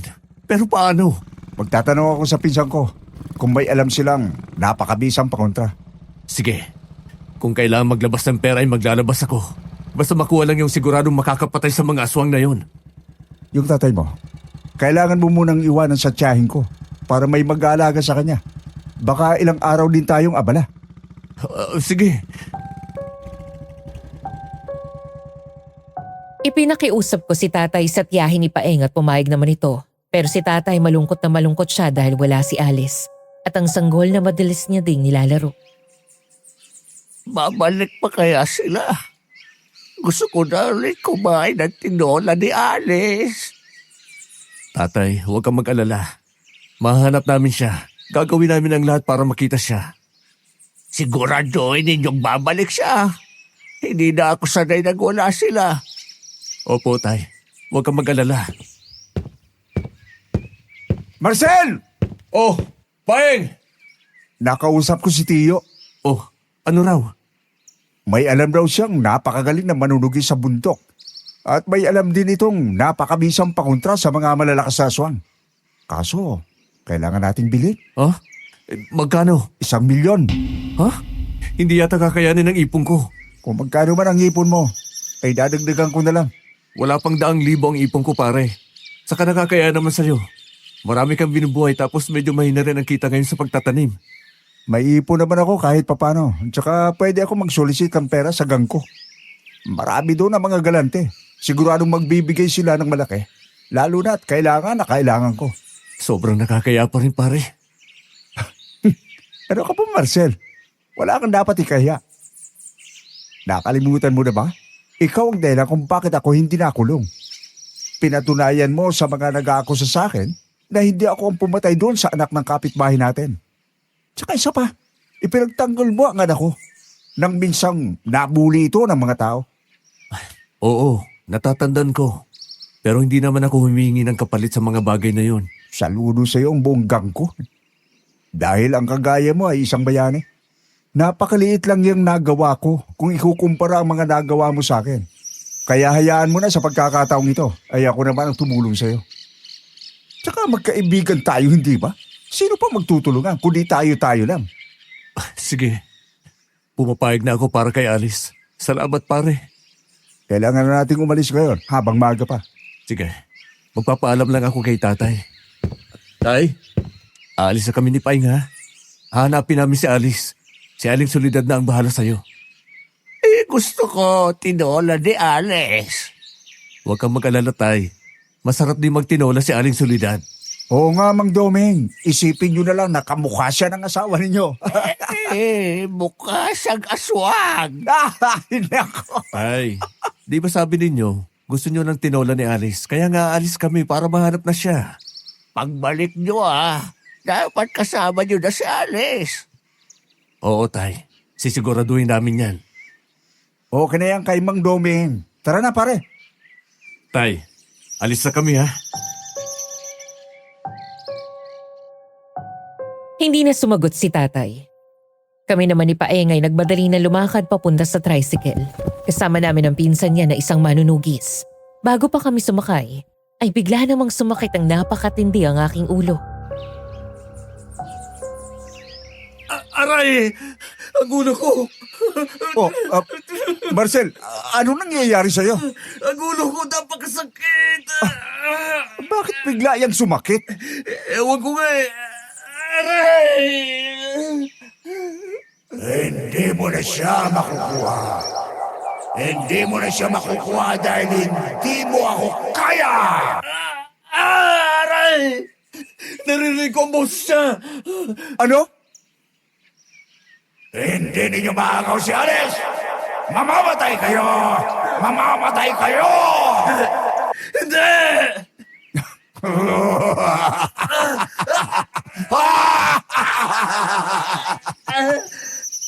Pare! Pare! Anong nangyayari? Pare! Pare! Marcel! Tuluyan na nga akong nawala ng ulirat at nagising na lang ako sa kwarto na nilalagnat at giniginaw. Parang ginagawa yun ng aswang para hindi ko puntahan si Alice dahil ilang araw din akong hindi makabangon at sobrang panlalambot ng nararamdaman ko. Pero hindi ako nawala ng pag-asa. Lahat ng mga itinurong herbal ni Alice ay ininom ko at unti-unting bumalik ang aking lakas. Nagpagamot din ako sa tiyuhing albularyo ni Paeng at nakatulong din ito kahit papaano. Agad akong pumunta kay Paeng kahit hindi pa gaanong magaling ang aking lagnat. Pare, hindi ka pa naman masyado magaling sa sakit mo Baka mabigla ang katawan mo. Wala akong dapat nasayangin oras, pare. Oo, alam ko yan. Kaya nga habang nagpapagaling ka ay kumilos na ako. Lumuwas ako nung isang araw at nakasulisit ako ng mahigit halagang 2 milyon. Napakalaki naman nun. Huwag ka magalala, may kaibigan akong anak ng congressman. At siya ang may pinakamalaking naibigay dahil alam niya kung gaano ka kabuting tao. Nakita ko rin yung dati mong naging pasahero. Yung Abner ba yun? Kinukumusta ka niya at sinabi ko kung anong nangyari sa'yo. Tapos nagbigay siya ng malaking pera. Ano? Hanggang ngayon, hindi pa rin niya ako nakakalimutan. Kahapon pala, nanggaling na ako sa bundok. Nakuha mo na yung mga pangontra. Oo, eto Ano-ano ang mga yan? meron tayong 2 cold iron. Kasi tig-isa tayo rito. Sa Tagalog, ang tawag dito ay malamig na bakal. Nanggaling pa ito sa ibang bansa at ginagamit ito sa mga malalakas na halimaw sa kabundukan. Kaya sigurado kung kaya nitong makapatay ng napakalakas na aswang. Ay, ano naman yung laman ng sako? Ha? Ito? Oh, Itim na asin. Nanggaling pa yan sa bansang India at ginagamit yan sa mga ritual. Kaya niyang pumatay ng mga itim na espiritu. At dahil ang aswang na yon ay mula sa kadiliman. Kaya rin silang pahinain Kapag isinaboy mo ito sa lupa at kanilang natapakan, manghihina ang kanilang kilos. At madali natin silang maatake gamit itong malamig na bakal. Teka pala, meron pa. Ano pa? Itong mistletoe, o tawagin na lang nating baging o mistol sa Tagalog. Kasi hindi naman ito native sa Pilipinas eh. Nanggaling din yan sa ibang bansa. Itong bilog na ito ay nag-iisa lang dahil napakamahal. Ito ang pinakamalakas sa pangontra sa lahat. At gagamitin natin ito sa pinuno nila. Yung aswang na gustong-gustong ang kinensyalis. Kapag naisubo natin ito sa kanya, hindi siya mabubuhay. Mukhang epektibo ang lahat ng pangontra mo, pare. Oo naman. Sabi ko naman sa iyo, hindi ba? Magaling ang manunugis na yun. Naglalakbay siya sa iba't ibang bansa para lang maghanap ng mga pakontra. Andada ako, pare. Kahit hindi pa masyadong magaling ang lagnat ko, kakayanin ko para kay Alice. Hindi naman ako pinigilan ni Paeng. Naghanda na kami para umalis. Pupunta kami sa pier para sumakay ng barko. Sakay kami ng tricycle. Sa kalagitnaan ng aming biyahe ay may humarang na babae. Kaya naman agad kaming nagpreno. Ito ay walang iba, kundi si Ande.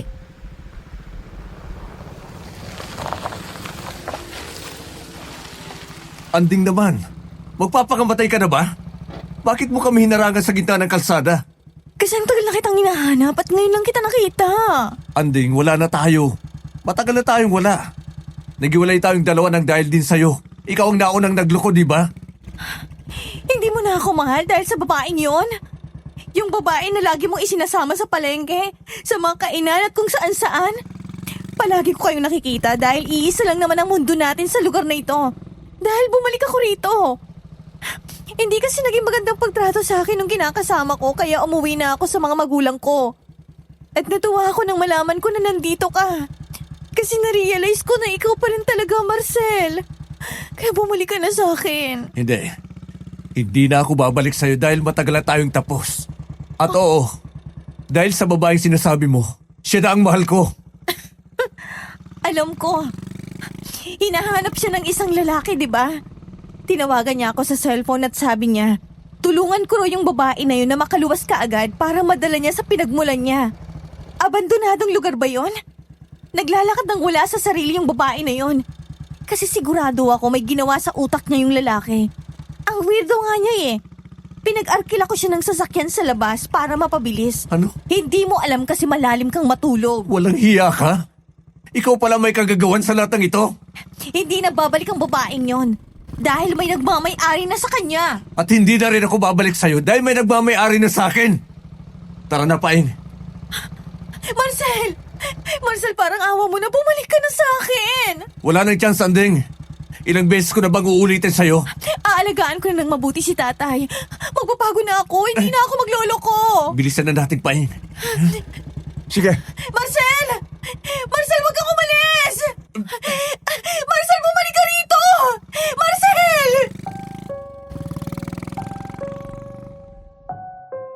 Nagkaroon kami ng idea dahil sa sinabi ni Andeng.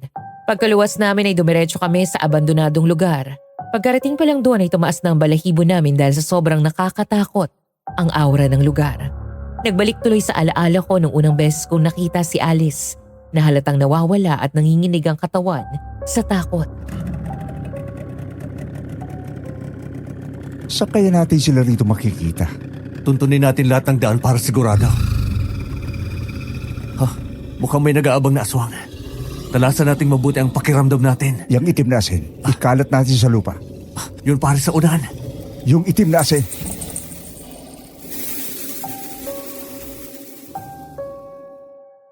Kasabay ng mabilis na pagpapatakbo ng sasakyan ay isinaboy namin sa nadaanan naming aswang ang itim na asin. Agad itong nanghina at hindi na kami mahabol. Nakahinga kami ng maluwag pero bigla namang tumalon mula sa isang malaking puno ang aswang at pumunta sa likod ng sasakyan. Hindi namin mapaandar ang tricycle dahil pinipigilan ito. Isinaboy namin ang itim na asin na tumama ito sa kanyang bibig. Nahulog ang aswang pero nagsindatingan naman ang marami pang aswang. Wala na kaming madadaanan. Kaya no choice kung hindi bumaba na ng sasakyan. Pare, handa ka na ba? Handang-handa ako. Ikaw ang magsaboy ng itim na asin sa lupa hanggang sa maapakan nila. At ako naman ang susugod hanggang sa mamatay sila. Kapag may sumugod sa'yo, hawak mo naman ang malamig na bakal, hindi ba? Oo, sige. Yan na pare! Bilisan mo na! Eto na!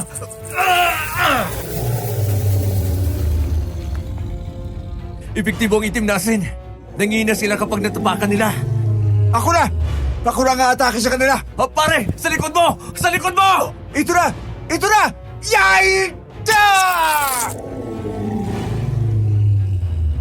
Pare, meron sa likod mo! Ha? Umatake rin! Malamig mong bakal! Eto na! Pare!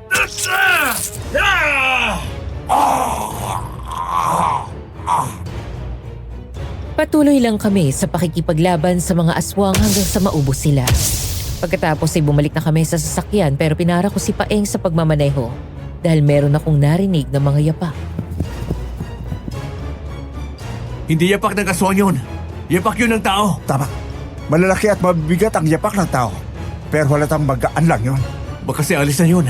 Pare, si Alice na nga. Ha? Tingnan mo yung babaeng tumatakbo. Mukhang tumatakas siya. Oo nga. Si Alice nga. Alice! Marcel! Agad akong tumakbo papunta sa kinaroroonan ni Alice para salubungin siya. Nagyakap kaming dalawa nang muli kaming magkita. Halos ayaw ko na siyang pakawalan pero ang nakapagtataka lang, hindi na niya hawak ang sanggol. Alice, mabuti at ligtas ka. Pero nasaan ang anak mo? Marcel! Ano? Alice, anong nangyari sa kanya? Wala na siya, Marcel! Bakit? Anong ginawa ng aswang na yun sa kanya? Pinatay na niya siya. Ano? Iginapos nila ako at hindi ako makawala dahil sobrang paglalabot na nararamdaman ko. Pinatulog nila ako ng mahimbing at pagising ko, wala na sa tabi ang anak ko. Nalaman ko na lang na pinag-uusapan nila na tapos ng pag-aalay. Ibig sabihin, naialay na nilang anak ko kagaya ng matagal nilang binabalak. Nakita ko na lang yung damit niyang tuguan. Walang hiya talagang aswang na yan.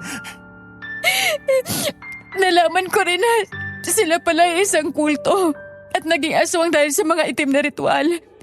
Balak din nila akong gawing katulad nila. Ang kailangan lang ay manganak ako ng isang lalaki na magiging tagapagmana. Mabuti na lang at nakatakas ako kanina. Nakagawa ako ng paraan. Mabuti rin at nakatakas ka.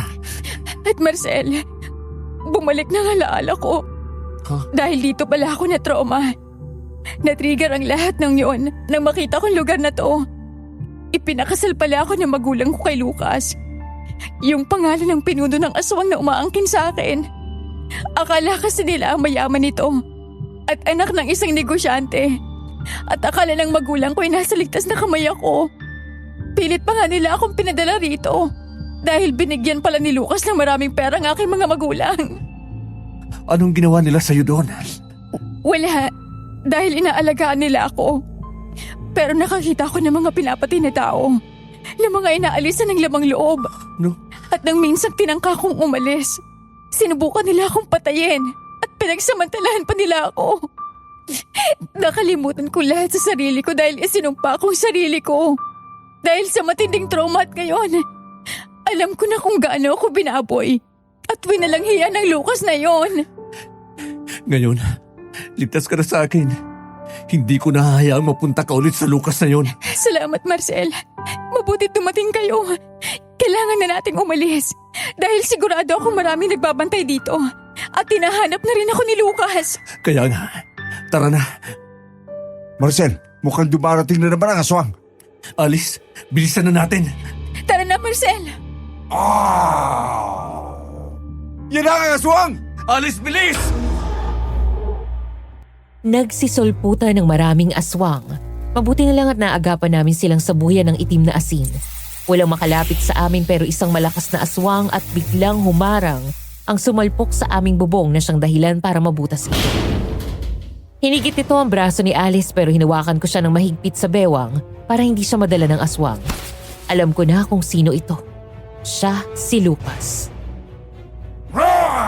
Alice, sumama ka sa akin! Hindi ako sasama sa'yo. Walang hiya kang aswang ka! Hindi mo na makukuha si Alice sa akin dahil hindi ko na siya makakawalan! Kumapit kayo! Bibilisan ko ang pagpapatakbo! Nahulog ang nilalang dahil sa bilis ng takbo ng tricycle. Nagpagulong-gulong ito sa lupa. Sinamantala naman ni Paeng ang pagkakataong yun at kinuha ang malamig na bakal. Pagkakataon na natin ito, Paeng! Kaya nga, Anong gagawin niyo? Papatay namin siya gamit itong mga pangontrang dala namin. Kaya niyo siya? Oo, pinag-aralan namin ang gagawin kaya magtiwala ka. Oo, nagtitiwala ako sa'yo. Simula ngayong araw ay ganap ka na magiging malaya at wala nang makakadlang sa ating dalawa. Salamat, Marcel. Dito ka muna ha. Kapag may dumating na aswang, sabuhay mo nitong itim na asin na nasa sako para hindi na sila makalapit sa'yo. Sige. Tara na, Paeng. Handa na ako. tara!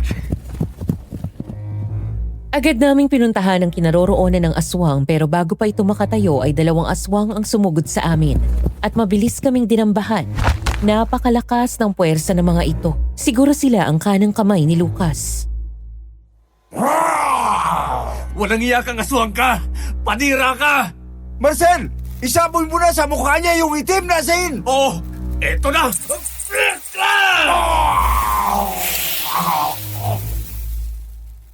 Parehas kami ng ginawa ni Paeng sa mga aswang na nasa ibabaw namin. Pagkatapos naming makawala, inatake namin sila ng malamig na bakal. Sabay na natumba ang mga ito at umusok ang kanilang katawan dahil sa epekto ng pangontra. Pagkatapos naming mapatay ang mga aswang, saka namin nilinga ang kinaroroonan ni Lucas pero wala na ito roon. Narinig ko na lang ang sigaw ng isang babae at nakita ko si Lucas na hinihigit si Alice. Pakawalan mo ako! Hindi ako sasama sa'yo! Bakit hindi? Pagmamayari na kita. Mag-asawa tayo. Hindi tayo kasal! Inuwi mo lang ako sa inyo dahil ang gusto mo makasal tayo sa pesting kulto ninyo! At hindi kita pakakasalan dahil hindi kita mahal! Si Alice! Tara! Agad kaming pumunta sa kinaroroonan ni Alice at ng aswang na si Lucas. Mabilis naming isinaboy ang itim na asin sa paligid. Napahinto si Lucas at napalingon sa kinaroroonan namin. Nang hina siya at lumuwag ang kapit niya kay Alice. Hindi na namin siya hinayaang makalaban. Inihanda namin ang malamig na bakal at sabay naming tinusok sa katawan niya. Nabitawan niya si Alice at natumba siya sa lupa. Pagkakataon na natin ito, Marcel! Oo, hawak ko na yung mistol na isusubo sa kanyang bibig. Ibubuka ko tapos ikaw ang bahala magsubo sa kanya. Sige! Nangihina na si Lucas at hindi na makatayo. Lumapit kami at hawak ni Paeng ang ulo niya para mapanatiling bukas ang bibig niya. Sinimulan kong isubo ang mistol pero biglang gumapang siya gamit ang mga kamay niya at sinubukang itulak ako pabalik. Nahirapan ako. Halos hindi ko maisubo sa sobrang lakas ng puwersa niya. Pinilit ni Paeng hawakan siya ng mas mahigpit kaya nagawa kong dahan-dahang isubo ang mistol. Kumarap siya sa akin at kumurap ng mabilis pero hindi na siya makapanlaban. Sinubukan ko ulit at sa wakas, tuluyan ko nang naisubo ang mistol sa bibig niya. Naisubo na natin, pare! Tama! Nagawa na natin ang maayos ang aswang! Alice, naisubo na namin! Nagtagumpay kami! Maraming salamat sa inyo!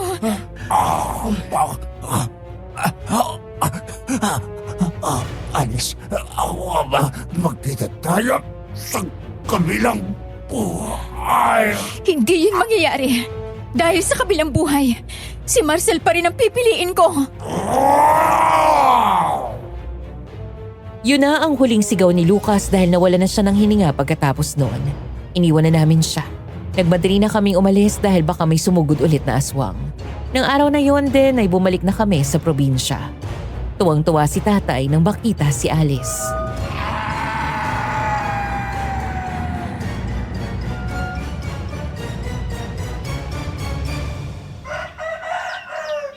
Alice! Nagbalik ka! Itay! Opo, naligtas po ako dahil kay Marcel. Ipagluluto mo na ba ako ng tinola? Opo, Itay. Araw-araw ko na kayong ipagluluto. Nasaan si Baby? Tay, Nasaan si Baby? wala na po siya. Alice? Wala na si baby. Wala nang anak ko. Pinatay siya ng mga aswang. Napakasakit to. Ano? Alam kong napakasakit ang nangyari kay baby. Pero gusto kong malaman mo, nasasamahan kita sa lahat ng oras. Dadamayan kita sa pagluluksa at sa sakit na nararamdaman mo. Salamat, Marcel. Alice, nandito lang kami ni Marcel para sa'yo. Nandito rin ako para sa inyo, Marcel. Alice, patakikiramay ko sa pagkawala ng anak ko. Salamat sa inyo. Salamat. Hindi naging madali para kay Alice ang pagkawala ng anak niya. Dinamayan at sinamahan ko siya sa mga pagkakataon na naaalala niya ang lahat. Samantala bumalik na si Alice sa pamilya niya na nasa syudad at sinabi niya sa mga magulang niya ang kanyang sinapit. Hindi makapaniwala ang mga ito. Awang-awa sila sa kanilang anak. Ipinakilala naman ako ni Alice sa kanila bilang kasintahan at kanyang kaisa-isang naging tagapagtanggol. Bilang pasasalamat ay binigyan ako ng mga ito ng isang negosyo, pero tumanggi ako.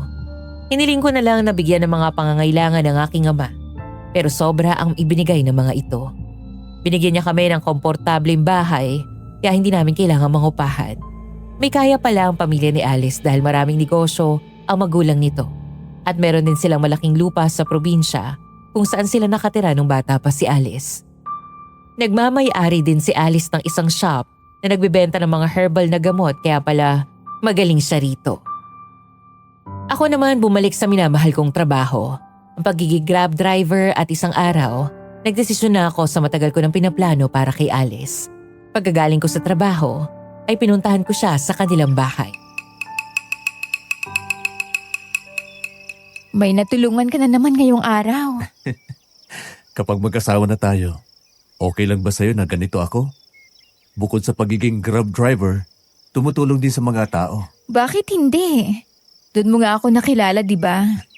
Kung hindi dahil sa'yo, sira ng buhay ko ngayon. At sigurado ako na hanggat malakas ka, magiging blessing ka sa ibang tao. Alice, Marcel, uy, teka. Bakit ka lumuluhod? Teka. Sing-sing? will you marry me? Yes! Mahal na mahal kita, Alice. Mahal na mahal din kita, Marcel. Alice. Agad kong isinuot kay Alice ang singsing pagkatapos ay siniil ko siya ng halik.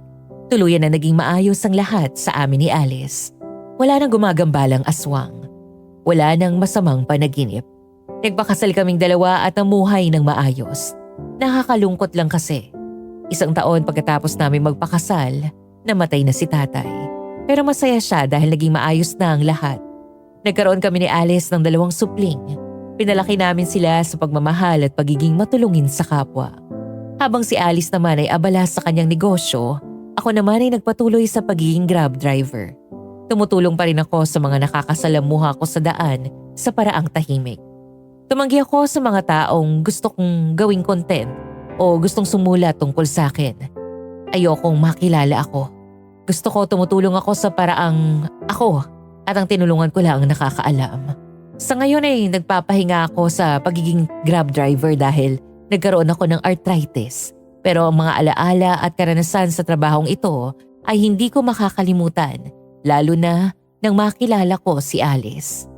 Patungkol pala kay Andeng, wala na akong balita sa kanya, pero may mga nagsabi sa akin na ilang taon na ang nakakalipas ay ikinasal siya sa isang mayamang Amerikano. Materialistic talaga siya pero hayaan na natin.